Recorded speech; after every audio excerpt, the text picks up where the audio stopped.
उधर देश की राजधानी दिल्ली में बारिश का इंतजार है, लेकिन देश के कई हिस्सों में बादलों की मेहरबानी मूसलाधार हो चुकी है। गुजरात, महाराष्ट्र से लेकर केरल, कर्नाटक तक भारी बारिश हो रही है। मैदानी इलाकों में सैलाब जैसे हालात हैं, वहीं पहाड़ों पर बारिश लैंडस्लाइड और बादल फटने से हादसे का कारण बन रही है। कुदरत के बढ़ते कहर का शिकार बाबा बर्फानी के भक्त भी हुए हैं। 16 श्रद्धालुओं की मौत की खबर है, तो वहीं बाबा के दरबार में जाने पर फिलहाल रोक लग गई है। यात्रा स्थगित है और रेस्क्यू ऑपरेशन चलाया जा रहा है।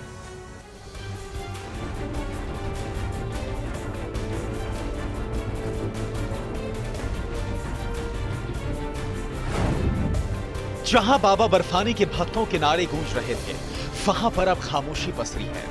जहां श्रद्धालुओं का जोश नजर आ रहा था, वहां पर अब मायूसी और दहशत में डूबे लोगों का जत्था नजर आता है।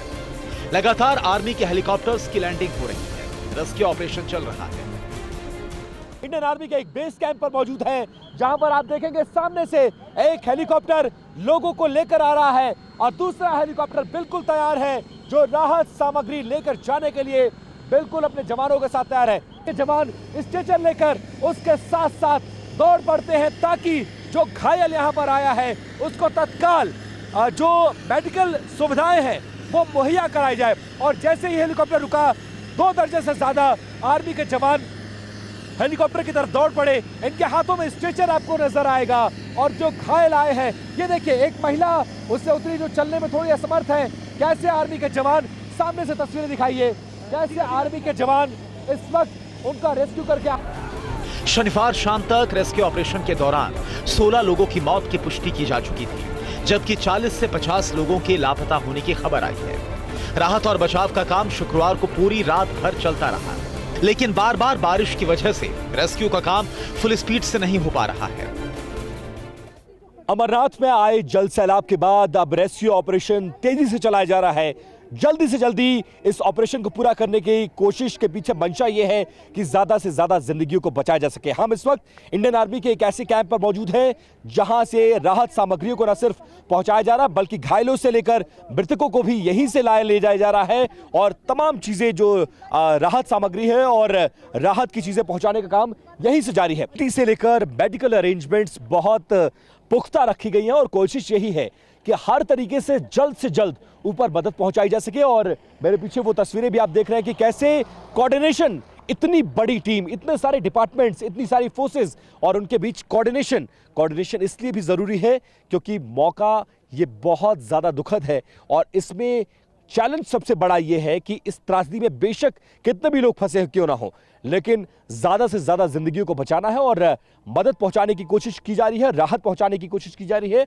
और लगातार सिक्योरिटी एजेंसी से लेकर मेडिकल टीम से लेकर राज्य सरकार की जितनी तक शक्तियां होती हैं, वो लगातार इस वक्त अमरनाथ में जुटी हुई हैं। पहाड़ों पर बारिश जारी है, ऐसे में ऊपर की तरफ से आ रही नदियों का वाटर लेवल बढ़ता जा रहा है। अमरनाथ यात्रा को स्थगित करना पड़ा है और सभी श्रद्धालुओं को वापस भेजा जा रहा है। कल बादल फटने की घटना के बाद से बालटाल में सहायक नदियां उफान पर आ चुकी हैं। स्थानीय प्रशासन ने नदी के किनारे टेंट में रह रहे लोगों को हिदायत दी है कि यहां से सुरक्षित स्थानों पर चले जाएं। पवित्र अमरनाथ गुफा के पास बादल फटने की जो घटना हुई, उसके बाद से इतनी बड़ी तादाद में पानी रिलीज हुआ है कि आसपास की जो सहायक नदियां हैं या एक तरह से कह सकते हैं जो नाले हैं, उसमें बहुत तेजी से उफान देखने को मिल रहा है। इस वक्त मैं बालटाल में मौजूद हूं और बालटाल में जो ये नदी आ रही है, इसको भोले की नदी बोलते हैं।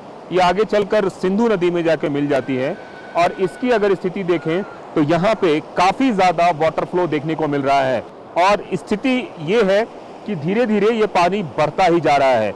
उम्मीद ये की जा रही है कि यदि बारिश हुई, जैसे ऊपर में अगर हम देखें तो बादलों का जमावड़ा एक बार फिर देखने से मिल रहा है, अगर इस तरह से जमावड़ा हुआ और बारिश हुई तो और भी ज्यादा वाटर लेवल बढ़ने के चांसेस हैं।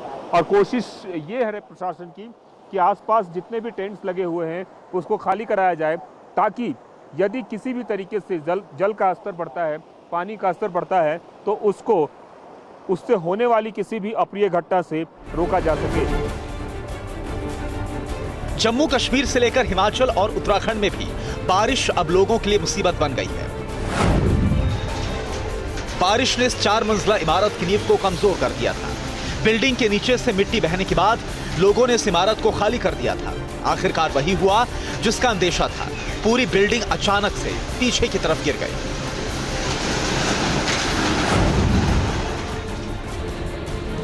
जम्मू कश्मीर के डोडा में भी बादल फटने के बाद पहाड़ से बड़े बड़े पत्थर और मलबे का सैलाब आ गया। यहां ठाठरी इलाके में बादल फटने से भारी तबाही मची है। मुंसियारी में दौलीगाड़ में मेन रोड का पुल भारी बारिश होने से बह गया। पुल बहने की वजह से ट्रैफिक रुक गया है। नदी में एक पेड़ गिरने के बाद अब राहगीर पेड़ पर चढ़कर नदी को पार कर रहे हैं।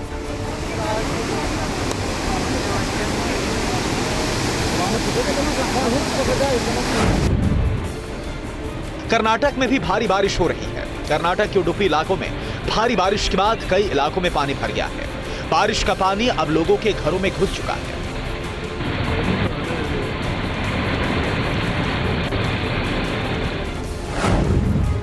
एलओसी के उस पार भी लोग बाढ़ का सामना कर रहे हैं। तस्वीरें बलूचिस्तान की है। बलूचिस्तान में भारी बारिश हुई है। सोमवार से जारी कुदरती कहर के बीच अभी तक 45 लोगों की जान जा चुकी है। भारी बारिश और सैलाब ने 300 घरों को तबाह कर दिया है। पाकिस्तान की सरकार से मदद मिलने में देरी की वजह से लोग खुले आसमान में रहने को मजबूर हैं।